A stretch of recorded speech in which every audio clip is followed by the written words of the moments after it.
Thursday. We're talking property, on Property Speaking. As much as buying property is exciting and everything, but do you know that if you fail to ask the right questions, you might find yourself in a terribly disappointing position where you discover certain things that you cannot do, and you thought you planned to do them, but you didn't quite ask what's going on in terms of where you are buying your property and how that area has been zoned and the likes. We are joined by broker and owner of REMAX, Philip Skuman. Morning, Philip. Are you good? Morning, guys. Thanks for having me, as always. I didn't even know that they are like title deed conditions. What? So, first of all, why is it important to understand these title deed conditions, and what are some of the things that people miss a lot of the times? So, firstly, title deed conditions or zoning restrictions are there to protect the landowner and also neighboring landowners.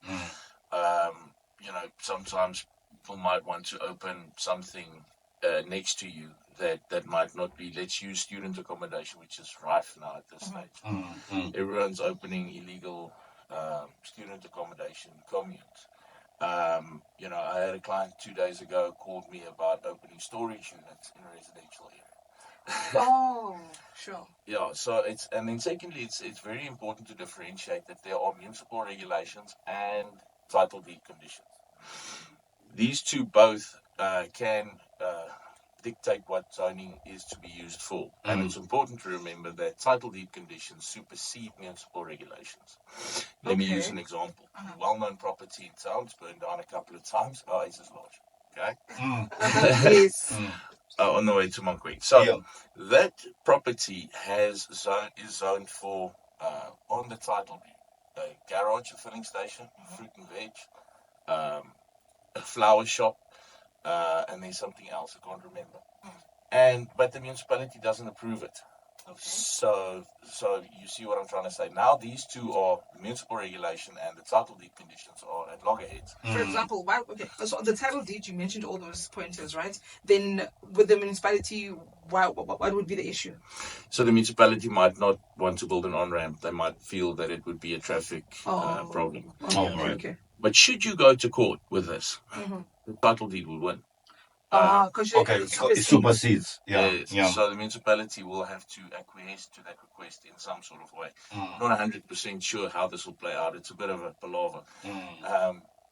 But then, Philip, who's supposed to tell me about? Is it like something that's noted there, or I just miss it, or is someone supposed to tell me that your title deed, this is what you can do and you can't do? Yeah. So usually the conveyancer would review this is what the regulation says, is that the conveyancer is supposed to, and the agent, if the agent knows about this, to take you through the title deed. But the problem is that so firstly, the owner will only have the title deed to be able to share it with you or to show you the title deed if the property is unbonded, meaning it's been paid off. Yes. Then the bank will call you and say, come and fetch your title deed. I personally would not, because it's safer there than with me. So the conveyancer will only see this title deed upon after the loan approval from the purchaser, which is actually kind of too late, because now the buyer's already committed. He's already got his plans. So I would say the first step is to contact a town planner or an experienced agent, because your town planner, the agent in connection with your town planner, will tell you what municipal regulation will allow. Let me use our example, our new office. I called the town planner before I signed the offer to purchase. And I asked him, would I be able to get the zoning in place or not? And he said yes, so I signed it. So it's important to check. 100%, yeah, because like you said, now you want to buy a house and you have this plan of building storage. A salon or whatever it is that I want to do. Then business right's a big thing. A lot of people think, okay, well, a salon would work very well on this corner or whatever. Yeah, because we're quiet, you're not making noise, you're not bothering anybody. People are just coming and park. Yeah, once in a while they'll park on your grass, but largely depends on the business. But a lot of people have been disappointed by stuff like that. And then they signed, and then there's nothing you can do, because if you now get out of the contract, you never made it the condition of sale, so now it's breach. So now you can be sued for breach of contract. So it's important to check before you sign. Share your plan with your agent. get in connection with a town planner.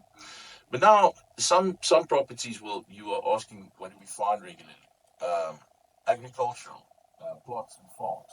You might think of starting a business there. A lot of people do that because it's cheaper than commercial land. But you might find that on the title deed, unbeknownst to anyone, it's disallowed. So now you need to go to a conveyancer to get that removed. It's like a servitude that gets registered on the title deed. Oh, so you can get it removed? Yeah, you can. It costs you money. It's like adding. You can also add a servitude. Yes. Servitude should be something, and you get predial and you get personal. So the one is on the person's name. So if that person dies, the servitude also dies. Okay. If it's predial and it's on the property, that means if you sell the property, the new buyer also buys that condition. Or it goes with the property. Yeah. Yeah, so boreholes. Yes. The use of boreholes. We've had a case in the past. I think someone had like a piece of land, a plot, or farming something, and there was a government something on. I don't know, it was a borehole. Something was there. And it belonged to government, and they wanted to buy a portion of where that thing was situated. Was it in Tanin or something? Yeah, remember that case? But then the owner was like, "No, I want y'all to pay rent." Yes.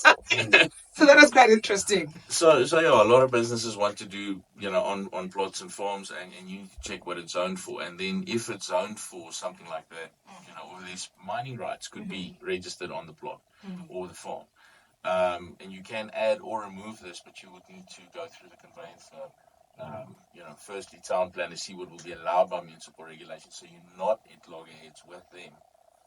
But remember, municipal regulations change. You might find that the title deed condition on your title deed was lodged 30, 40 years ago. There's a new management in town. And they are thinking, I'm going to strike it rich. And that changes everything. That changes everything. Yeah. Okay, well, we'll leave it here. Thank you so much, Philip, for coming through and sharing this information with us. Broker and owner of REMAX, Philip Skumane. Thanks, guys.